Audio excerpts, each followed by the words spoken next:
दोबारा फिर मैं काफ़ी बच्चों का सवाल था, तो इसमें गलती कहाँ पर करते हैं? क्योंकि हम जाप करने के बाद, भोग देने के बाद फिर भी हमारे को शक्ति नहीं मिल पा रही। गलती सबसे बड़ी कहाँ करते हैं?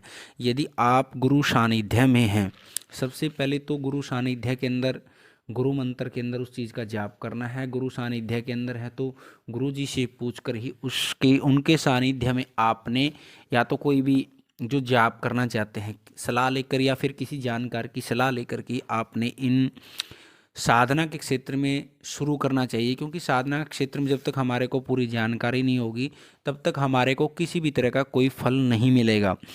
और मंत्र किसी भी तरह का हो, कोई शाबर मंत्र हो, बीज मंत्र हो, वैदिक मंत्र हो या फिर तंत्र का मंत्र हो, इनमें सबसे पहले हम जानकारी किस चीज़ की रखनी चाहिए, मैं आपको पूरी जानकारी दूंगा इसके लिए। और आप जिन जिन बच्चों ने चैनल को सब्सक्राइब नहीं किया चैनल को सब्सक्राइब कर ले और वीडियो को लाइक करें। हमारा बालाजी दरबार लगता है। दरबार की जानकारी हो, फिर यंत्र मंत्र तंत्र या फिर किसी ने ऑनलाइन पूछा लेनी हो तो आप दरबार की व्हाट्सएप नंबर पर जानकारी ले सकते हैं।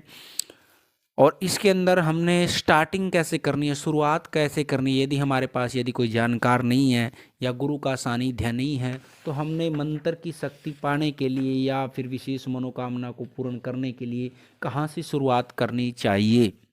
सबसे पहले तो हमने किसी भी मंत्र की साधना करनी है बिना मंत्र के, उस जिस भी देवी की हो या देवता की हो, तो सबसे पहले उसको हमने पूजा करके पंचोपचार पूजन करो या फिर षोडश उपचार पूजन करके उसके बाद जब हम जप शुरू करना है, जप शुरू करने से पहले हमने संकल्प लेना चाहिए। संकल्प कैसे लेते हैं, संकल्प का मतलब क्या होता है? क्योंकि बिना संकल्प के हमारी पूजा अधूरी रहती है। संकल्प का मकसद है वहाँ तक हमारा लक्ष्य क्या है और पहुँचना क्या है भगवान जी को। जो हम साधना करना चाहते हैं तो साधना के नाम से संकल्प लेना चाहिए।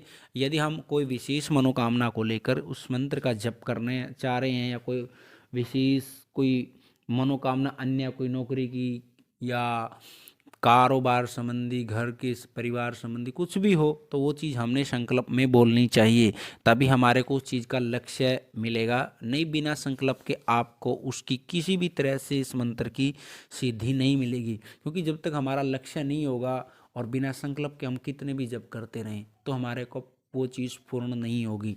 संकल्प हमने कैसे लेना है, जल हाथ में जल लेकर के अपना नाम, अपना गोत्र, उस दिन तिथि क्या होती है, वार क्या होता है, क्योंकि आप पूरा संकल्प तो बोल नहीं पाओगे लेकिन जिन्होंने ये चीज़ भी बोल देते हैं तो भी आपका संकल्प मान्य हो जाता है। नाम, गोत्र, वार, तिथि, नक्षत्र, कर्ण, मूर्ति चीज़ बोलने की कोई आपको आवश्यकता नहीं है, तो ये चीज़ आप बोल सकते हैं। उसके बाद में आपने 11 माला करनी है, 21 माला करनी है, 5 माला करनी है, 2 माला करनी है।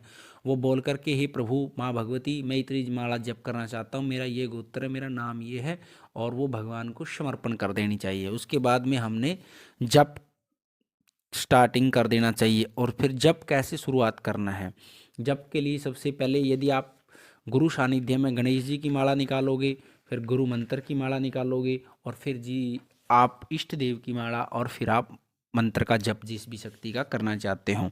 और ऐसे ही यदि आपके पास गुरु नहीं है तो भगवान शंकर या बाबा गोरखनाथ जी को या फिर अपने इष्ट देव को बना करके, गुरु बना करके उस मंत्र का आप जप शुरू कर सकते हैं।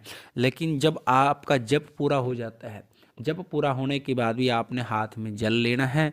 मेरा ये नाम है, मेरा ये गोत्र है, मैंने इतनी माला जप की। यदि आप बिना गिनती के माला करते हैं तो वहाँ पे यथा संख्या बोल सकते हैं। जब संकल्प में पहले भी और लास्ट में भी दोनों बार भगवान को समर्पण करना है वो चीज़। पहले तो हमने संकल्प लेकर के जप किया और फिर जप पूरा होने के बाद भगवान को वो जप समर्पण कर दिया, तब जाके उसका आपको पूर्ण फल मिलेगा। हाथ में संकल्प लेना, पूर्ण होने के बाद आपने मंत्र जप पूरा कर दिया, उसके बाद हाथ में जप लेकर के मेरा ये नाम है, गोत्र है, जैसे आपने पहले किया था, आपने संकल्प किया था मैं जप करना चाहता हूँ, ठीक है। अब मैंने जितना जप किया वो आपको ही अर्पण हो, भगवान को, जिस भी देवता की आप शरणागत जा रहे हैं, जप कर रहे हैं तो वो भगवान को समर्पण कर देना चाहिए, तभी जाके उसको उस साधना का फल आपको मिलेगा। अन्यथा कुछ बच्चे रह जाते हैं, संकल्प करते ही नहीं है, बिना संकल्प के काम करते। तो जब तक आप संकल्प नहीं करोगे तब तक आपका कोई भी मंत्र सिद्ध नहीं होगा, ना आपको साधना सिद्धि मिलेगी किसी प्रकार के मंत्र की, या कोई मनोकामना को लेकर कर रहे हैं तब तक नहीं मिलेगी। ये दो चीज़ अवश्य करनी चाहिए। और माँ भगवती और बालाजी महाराज की आप कृपा से परिवार सभी पर बने रहे। आप वीडियो को अच्छी लगे तो आप लाइक करना, और हमारा बालाजी दरबार लगता है, दरबार की जानकारी, यंत्र मंत्र तंत्र की जानकारी के लिए आप हमारे चैनल को सब्सक्राइब करें और वीडियो को लाइक करें। जय श्री राम, जय माता दी।